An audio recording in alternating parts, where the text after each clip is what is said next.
સમાચારો અમરેલી લેટરકાંડ મામલે રાજકારણ ગરમાઈ રહ્યું છે ત્યારે પાયલ ગોટી મુદ્દે જોરદાર રાજકારણ કરવામાં આવી રહ્યું છે। હવે લેટરકાંડમાં ભાજપના નેતાઓએ પણ કરી છે એન્ટ્રી। ઇફકોના ચેરમેન દિલીપ સંઘાણી પાયલ ગોટીને મળ્યા હતા। દિલીપ સંઘાણીએ પાયલ ગોટી સાથે જેલમાં મુલાકાત કરી છે। દિલીપ સંઘાણીએ મુલાકાત કરતા અનેક તર્ક વિતર્ક પણ સર્જાયા છે। ડોક્ટર ભરત કાનાબાર દિલીપ સંઘાણીને મળ્યા છે। આ પહેલા કોંગ્રેસના જેની ઠુમ્મરે પણ પાયલ ગોટી સાથે મુલાકાત કરી હતી।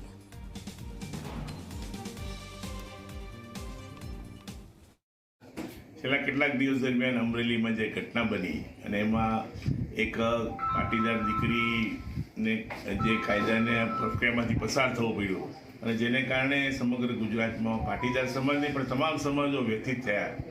અને આ દીકરીની ભૂમિકા પોતે પ્રાઇવેટ જોબ કરતી હતી એટલે આજીવિકા માટે, એટલે એમનું આજીવિકાનું કાયમ એક મેન્ટેન થાય, એના કુટુંબને સહારો મળી રહે એટલે માટે બધા અમરેલીના બધા આગેવાનો, બધા પાટીદાર આગેવાનોને બધા લોકો દિલીપભાઈને મળ્યા અને સરકારી ક્ષેત્રમાં ક્યાંય પણ એમને સમાવી લઈને એમની કાયમી ધોરણે આજીવિકા બરાબર થાય ચોક્કસપણે એવું રીતે એમને વિનંતી કરી અને દિલીપભાઈએ આ વિનંતીનો સ્વીકાર કર્યો।